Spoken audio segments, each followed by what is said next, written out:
আমার ভাইয়ের রক্তে রাঙানো ২১শে ফেব্রুয়ারি আমি কি ভুলিতে পারি। প্রিয় দর্শক, মহান আন্তর্জাতিক মাতৃভাষা দিবসে এশিয়ান টেলিভিশনের বিশেষ আয়োজনে আপনাদের সবাইকে আমন্ত্রণ। সাথে আছি আমি সাবরিনা জিয়া। আমাদের আজকের আলোচনার বিষয় আমি কি ভুলিতে পারি। আর এর জন্য আমরা আজ স্টুডিওতে আমন্ত্রণ জানিয়েছি ডক্টর মোহাম্মদ আসাদুজ্জামান, মহাপরিচালক, আন্তর্জাতিক মাতৃভাষা ইনস্টিটিউট ও অধ্যাপক, ঢাকা বিশ্ববিদ্যালয়। ডক্টর মোহাম্মদ আসাদুজ্জামান, আপনাকে আমন্ত্রণ আন্তর্জাতিক মাতৃভাষা দিবসের আজকের এই বিশেষ আয়োজনে। ধন্যবাদ আপনাকে এবং এশিয়ান টেলিভিশনকে।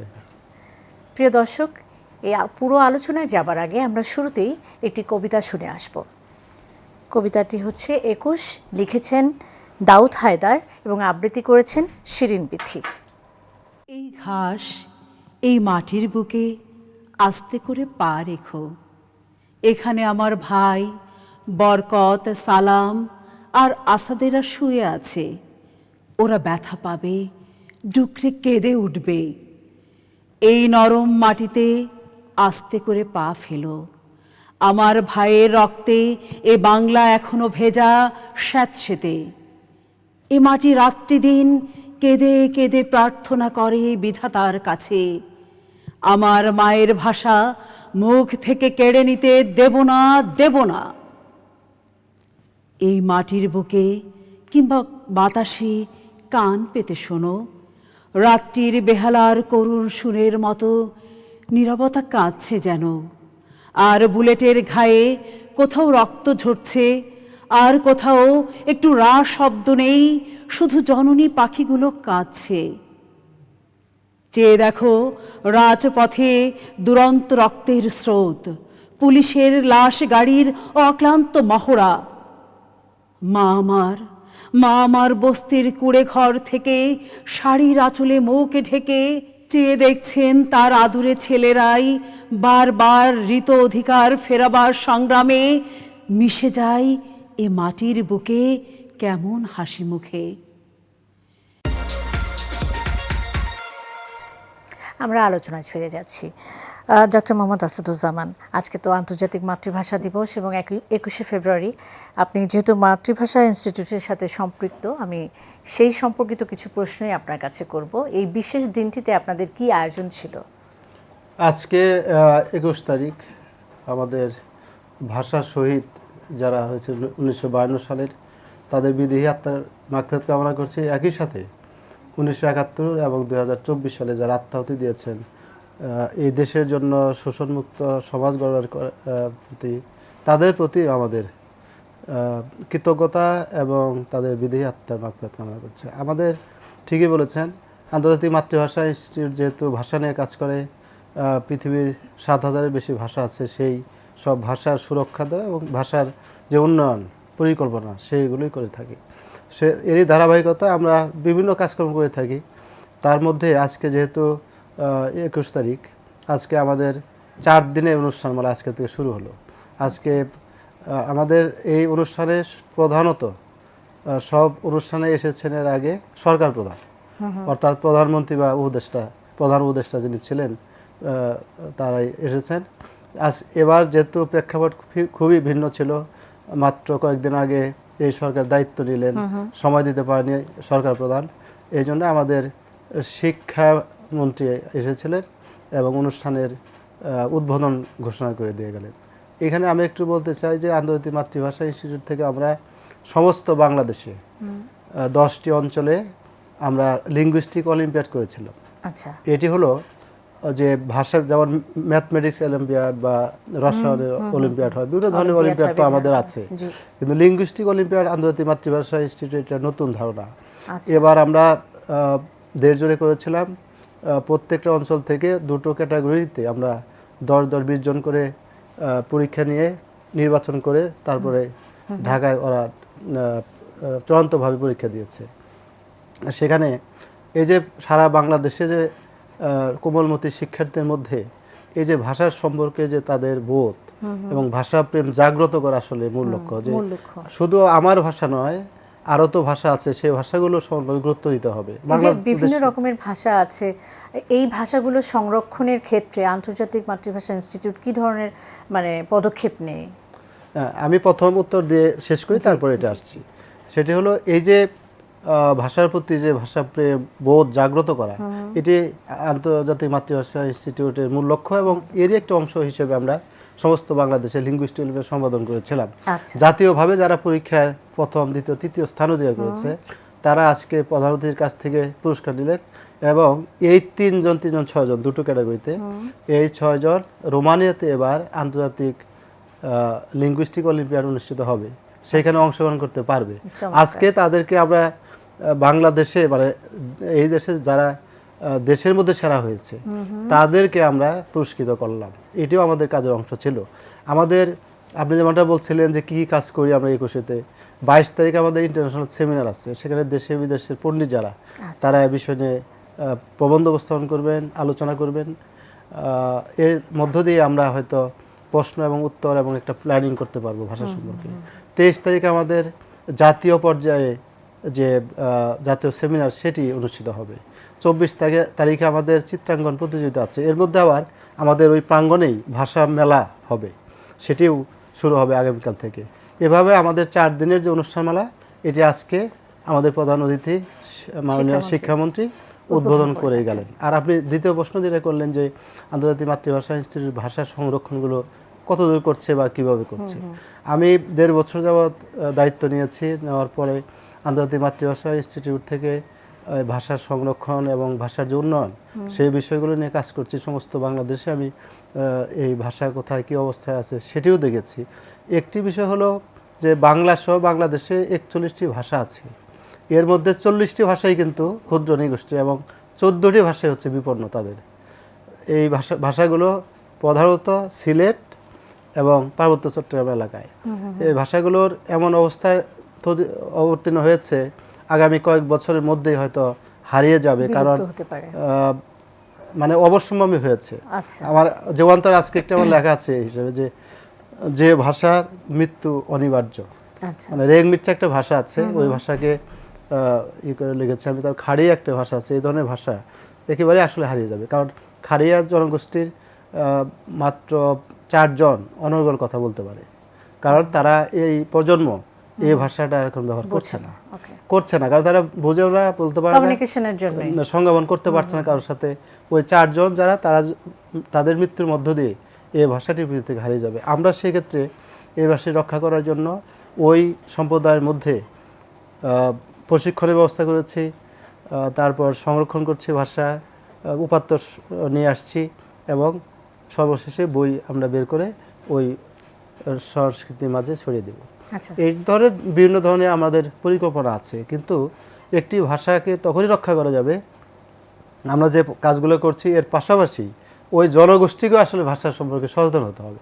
তারা যদি ভাষা ব্যবহার না করে, আমরা বাইরে থেকে যতটাই প্রণোদনা দিই না কেন, যতই গবেষণা করি, এই ভাষা আসলে টিকে থাকবে না। জি, অসংখ্য ধন্যবাদ। আমরা আবারও আলোচনা করব, তবে বিরতির সময় হয়েছে। বিরতি থেকে ফিরে এসে এতদিন পরে এসে আমরা আসলে মানে কতটুকু সেই গৌরবটা ধরে রাখতে পারছি বা অর্জন করতে পেরেছি, এবং একই সাথে আরেকটা ছোট্ট বিষয়ে আপনি আমাদের বলবেন যে তরুণ প্রজন্ম যারা আছে তাদেরকে উজ্জীবিত করার ক্ষেত্রে আন্তর্জাতিক মাতৃভাষা ইনস্টিটিউট কী ধরনের ভূমিকা বা পরিকল্পনা করেছে? আপনি যথার্থই বলেছেন। এই যে আমরা মাতৃভাষায় কথা বলছি আজকে, আমাদের হাজারো কণ্ঠ, লক্ষ কণ্ঠ মাতৃভাষায় একে উজ্জীবিত হচ্ছে। আজকে শহীদ মিনারে ঢল দেখেছি আমরা সারাদিন, গত রাত 12টার পর থেকেই। এই যে আমাদের উজ্জীবনী শক্তি, সেটি কিন্তু 52 যে ভাষা আন্দোলন সেখানেই নিহিত ছিল, এবং 52 ভাষা আন্দোলনের মধ্য দিয়ে 1954 সালে যে যুক্তফ্রন্ট সরকার যে গঠিত হয়, সেখানে কিন্তু দফায় প্রধান যে দফা, সেখানে উল্লেখ ছিল যে মাতৃভাষা বাংলাকে রাষ্ট্র মর্যাদা দিতে হবে। এই যে রাষ্ট্রীয় মর্যাদার প্রশ্নটা এসেছে, এবং তখনই পাকিস্তানের সংবিধানে কিন্তু বাধ্য হয়েছে 1956 সালে। এটাই আসলে আমাদের স্বাধীনতার বীজ বলতে পারি। একেবারে এইটাই আমি বলতে চাচ্ছি যে ভাষা আন্দোলন এবং 71 দুটাকে আপনি আলাদাভাবে ভাবতে পারবেন না। এবং আজকে ইদানিং আমরা যা দেখতে পাচ্ছি, অনেক ক্ষেত্রে আমরা লক্ষ্য করেছি যে 52 বা 71কে বাদ দিয়ে অন্য একটি বিশেষ গোষ্ঠী অন্যভাবে কথা বলছে। আজকে আমরা বলতে চাই যে বাঙালি এবং ফেব্রুয়ারি বাংলাদেশি হিসাবে আমরা কখনোই 52, 71 আমরা কোনোটিকেই আমরা ভুলতে পারবো না বা এটাকে আলাদা করা যাবে না, কোনো সুযোগই নেই। সুযোগ নেই। কারণ আমাদের জাতিসত্তার সঙ্গে মিশে আছে। একটি মিশে আছে, অবিচ্ছেদ্য অংশ এটি কোনোভাবেই এটা করা যাবে না। যারা এটা করছেন তারা অনেকটাই না বুঝে অনেকটাই করছেন। সেই বিপদগামী আমি বলবো, তাদেরকে আসলে বুঝিয়ে তাদের মূল ট্র্যাকে আনতে হবে। আরেকটি বিষয় হলো যে এই প্রজন্মে যারা আছে তারা অবশ্য আমি তাদের প্রতি অনেকটাই আশাবাদী। কারণ 24-এ তারা যে একটি সাহস দেখিয়েছে, যে দুর্দান্ত প্রতাপ দেখিয়েছে, সেখানে আমাদের সংস্কৃতিকে যেভাবে রক্ষা করেছে, দেশকে যেভাবে রক্ষা করেছে, সবার আগে বাংলাদেশ, এই যে তারা ধারণ করেছিল স্লোগানটা, সেটি দিয়েই কিন্তু আমাদের অগ্রযাত্রা নতুনভাবে সূচিত হয়েছে। কিন্তু এটি যদি আমি বলি যে শুরু হয়েছিল আসলে 52, শুরু হয়েছিল 52-এর পর 71, তারপরে 90, আপনি একটা জিনিস এখানে তারপরে লক্ষণীয়, 24। সবকিছুর গোড়া কিন্তু ঢাকা বিশ্ববিদ্যালয়। এটি বলতে হবে, যেহেতু প্রাচীনতম বিশ্ববিদ্যালয় ঢাকা বিশ্ববিদ্যালয়, আমি ছাত্র ছিলাম, আমি শিক্ষক হয়েছি, আমি আমার জীবন হয়তো সারা জীবন এখানেই থাকবো ইনশাল্লাহ। এই কথা বললে আমাদের আবেগ আরও বেশি আসে। কারণটা হলো যে ঢাকা বিশ্ববিদ্যালয়ে যে কোনো আন্দোলন, মুক্ত বুদ্ধির আন্দোলন অথবা স্বৈরাচার বিরোধী অথবা বৈষম্যহীন সমাজ গঠনের পক্ষে যত আন্দোলন হয়েছে, সব কিছু কিন্তু ঢাকা বিশ্ববিদ্যালয় থেকে শুরু হয়েছে। উৎসটাও বা সুতিয়ার বলা হয় ঢাকা বিশ্ববিদ্যালয়কে আন্দোলনে। কিন্তু একই সাথে মনে রাখতে হবে, 1921 সালে ঢাকা বিশ্ববিদ্যালয় প্রতিষ্ঠার পর বঙ্গীয় মুসলিম সাহিত্য সমাজ যেটি গড়ে উঠেছিল, সেই মুসলিম সাহিত্য সমাজের শিখা পত্রিকা যেভাবে মানে শিখা দিয়েছিল, আলোক পত্রিকা নিয়ে এসেছিল, এই ঢাকা বিশ্ববিদ্যালয় কেন্দ্রিক এবং সারা বাংলাদেশে সেটা ছড়িয়ে পড়েছিল। এখন যে প্রজন্ম আছে, সেই প্রজন্মকে আসলে এটা ধারণ করতে হবে, পড়ালেখা করে তাদেরকে নিজেদের আলোকিত করতে হবে এবং আমাদের দেশ, মাতৃভাষা, মাতৃভূমি, এটিকে আসলে সামনে নিতে হবে। ধারণ করার পিছনে আমি একটা বিষয় আপনার কাছে জানতে চাইবো, যে আসলে ধারণ করার আগে তাদেরকে আপনাদের তরফ থেকে কি ধরনের প্রচারণা আছে, যা দেখবে তরুণ প্রজন্ম সবসময় দেখবে, তারপরেই না আসবে তাদের সেই আগ্রহ? আন্তর্জাতিক মাতৃভাষা ইনস্টিটিউটের কাজই তো আসলে আমাদের সংস্কৃতি এবং ভাষাকে আসলে সামনে প্রচার করা, সামনে নিয়ে আসা। সেই ক্ষেত্রে আমরা বিভিন্ন ধরনের কাজ করে থাকি, এই বাংলা ভাষাকে, বাংলা সংস্কৃতিকে আসলে তরুণ প্রজন্মের কাছে পৌঁছে দেওয়ার জন্য। বিশেষ করে আমরা পবিত্র বাংলা ভাষার উপর কাজ করি, যেটি আগামীর বাংলাদেশে যে বর্তমান সরকার 31টি দফা দিয়েছে, সেখানেই কিন্তু পবিত্র ভাষার কথা আছে, সেখানে বাংলা ভাষার কথা আছে, বাংলা ভাষার পরিকল্পনার কথা আছে। এই বিষয়গুলো নিয়ে আমরা সমস্ত বাংলাদেশে কাজ করি। আমরা বিশেষ করে যারা প্রাথমিক স্কুলের শিক্ষক ভিত্তি যারা তৈরি করেন, তাদেরকেও আমরা এই আন্তর্জাতিক মাতৃভাষা ইনস্টিটিউট থেকে প্রশিক্ষণ দিয়ে থাকি। এই ভাষা সংস্কৃতিকে প্রচার করার জন্য আমরা বিভিন্ন ধরনের প্রতিযোগিতা করে থাকি। তার মধ্যে একটি আপনাকে বললাম যে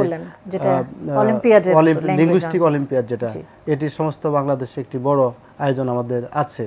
আমাদের এই শিক্ষার্থী অথবা তরুণ সমাজ যাতে কোন শব্দটি সবচেয়ে বেশি ব্যবহৃত হয়, মানে মাঝে মধ্যে তো নতুন কিছু শব্দ আসে, 24 সালে এসেছে, আমরা সেটিও একটি প্রতিযোগিতা করেছিলাম সমস্ত বাংলাদেশে, যে কোন শব্দটি বেস্ট অফ দ্য ইয়ার, যেটা অক্সফোর্ড বা অন্য ডিকশনারিতে করে থাকে, সেরকম আমরা প্রতিযোগিতা আয়োজন করেছিলাম। সেখানে আমি এই ধরনের মানে শিক্ষার্থীদের মধ্যে ছড়িয়ে দিতে পেরেছি এই আয়োজনটা। জি, অসংখ্য ধন্যবাদ। আবারও বিরতির সময় হচ্ছে, বিরতি থেকে এসে আবার আমরা আলোচনা করব।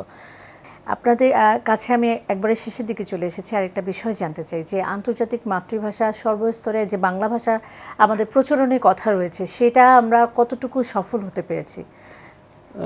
বাংলাদেশ 1971 সালে স্বাধীন হওয়ার পর আমরা চেয়েছিলাম যে মাতৃভাষা, মাতৃভূমি দুটোই সমানভাবে আমরা স্বাধীনভাবে ব্যবহার করব, স্বাধীন থাকব। কিন্তু দেখা গেল যে 1987 সালে সর্বস্তরে বাংলা ভাষা প্রচলন আইন এটি করা হলো। এর উদ্দেশ্যই ছিল যে আমরা বাংলা ভাষাকে আসলে সর্বস্তরে ব্যবহার করব, কিন্তু আদালতে রায় থাকা সত্ত্বেও সেটি আমরা আসলে বাস্তব জীবনে প্রয়োগ করতে পারিনি।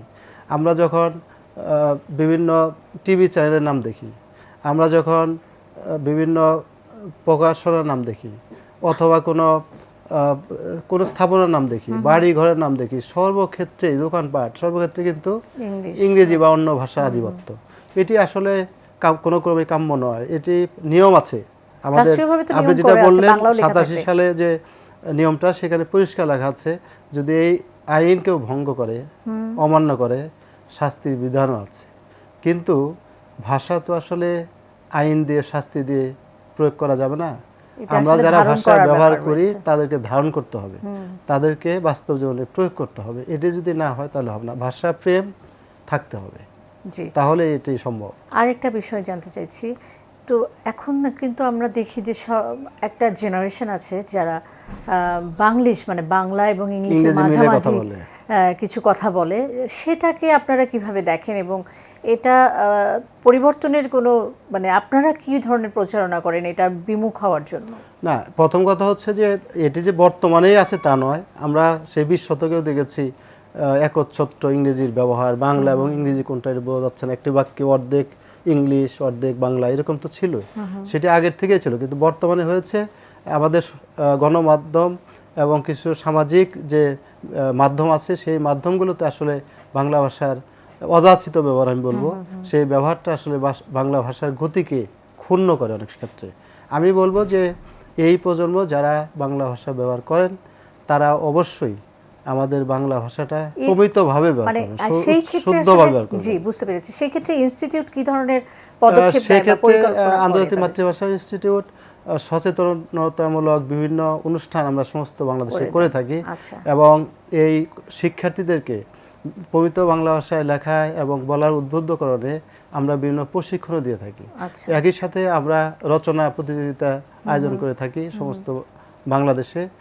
তারা এর মাধ্যমে আসলে প্রমিত ভাষার চর্চাটা আরো বেশি করতে জি, পারে। আসলে বিভিন্ন ভাষা জানাটাও কিন্তু একটা দক্ষতা। কেউ যদি বাংলা বলে একই সাথে ইংলিশ বলতে পারে না, সেটা কোনো সমস্যা আপনি নেই। যেমন ধরেন পৃথিবীর অনেক উন্নত দেশ আছে, চীন, জাপান, যারা তাদের নিজস্ব ল্যাঙ্গুয়েজ ভাষা কথা বলে, কিন্তু তারা উন্নত জাতি। সেটা আমাদের সমস্যা মধ্যে নেই। কি মানে এরকম কোনো আমরা আছে যেটা যে বলতে ইংলিশ চাচ্ছি, না বলতে পারলে হয়তো আমরা পিছিয়ে পড়ব? আমাদের একটা এরকম ব্যাপার আছে, যেহেতু আমাদের আধিপত্যবাদী ভাষা ছিল ইংরেজি 190 বছর এই অঞ্চলে, সেই জন্য আমরা যতই বলি আসলে আমাদের মনোজগতে তো এক ধরনের দুর্বলতা আছে ইংরেজির প্রতি। হ্যাঁ। এটি একটি মূল কারণ। এটা আসলে দক্ষতা, বাট বাংলা ভাষার প্রতি ভালোবাসা থাকতে হবে। কিন্তু মনে রাখতে হবে যে অন্য ভাষা সেগুলো কোনো সমস্যা নেই, নেই। কিন্তু নিজের ওই যে ভাষাকেও রবীন্দ্রনাথের সেই ভালোবাসতে কথা আবার হবে, আসতে ধারণ হয়, করতে হবে। আগে চাই বাংলা ভাষার গাঁথুনি, জি, জি। তারপর ইংরেজি শেখার জি। পত্তন। অসংখ্য ধন্যবাদ ডক্টর মোহাম্মদ আসাদুজ্জামান আমাদের আজকের এই বিশেষ আয়োজনে আসবার জন্য। আমরা একেবারে শেষ পর্যায়ে চলে এসেছি। আপনাকে ধন্যবাদ এবং যারা দেখলেন তাদের প্রতি শুভকামনা। জি।